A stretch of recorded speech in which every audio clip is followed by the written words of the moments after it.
এবার কি বাংলা ছাড়তে চলেছেন জয়দীপ কর্মকার? শুক্রবার তেমনই আশঙ্কায় টালমাটাল বাংলার ক্রীড়ামহল। অল্পের জন্য অলিম্পিকে ব্রোঞ্জ হারানো শুটারের গলায় এদিন তীব্র ক্ষোভ এবং আক্ষেপ। নাগেরবাজারের ছেলের আক্ষেপ, অলিম্পিক থেকে সাফল্য নিয়ে ফিরলেও অন্য রাজ্য থেকে যা সম্মান বা পুরস্কার মেলে, বাংলায় তার কিছুই মেলে না। দাবি করলেন হরিয়ানা থেকে ইতিমধ্যেই প্রস্তাবও পেয়েছেন।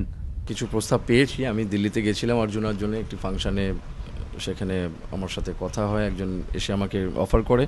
এটাও ভাবতে হবে যে আমি একটা দেশের প্লেয়ার এবং যেখান থেকেই হয়তো আমাকে সাহায্য করে, আমাকে প্রোৎসাহন দিয়ে আমাকে আরও এগিয়ে যেতে সাহায্য করবে, সেটা হয়তো একটা অপশান থেকে যায়। সৌরভ গঙ্গোপাধ্যায় অবশ্য জয়দীপের এই আক্ষেপের সঙ্গে সহমত নন। এবিপি আনন্দকে সাক্ষাৎকার দিতে গিয়ে সৌরভ জানালেন, কোনো ক্রীড়াবিদই প্রতিদানের আশায় নিজের খেলা খেলেন না। স্পন্সর বা আর্থিক সমস্যা থাকলে প্রয়োজনে তিনি ব্যক্তিগতভাবে জয়দীপের পাশে দাঁড়াতে চান বলেও এদিন আশ্বাস দিয়েছেন সৌরভ। আমরা কিন্তু কি পাবো না, কে সাপোর্ট করবে কে করবে না তার জন্য কোনোদিন খেলি না, বা ওর খেলা উচিত না। ওর উচিত চেষ্টা করার যে অলিম্পিক স্পোর্ট, শুটিং এর নেক্সট অলিম্পিক্স 4 বছর বাদে সেখানে কি করে গোল্ড পায় তার জন্য চেষ্টা করা। আমার মনে হয় স্পন্সর বা অর্থ দিয়ে কখনো প্লেয়ার তৈরি হয়নি, হবেও না। এটা ভালো খেললে সেটার সাথে আসে।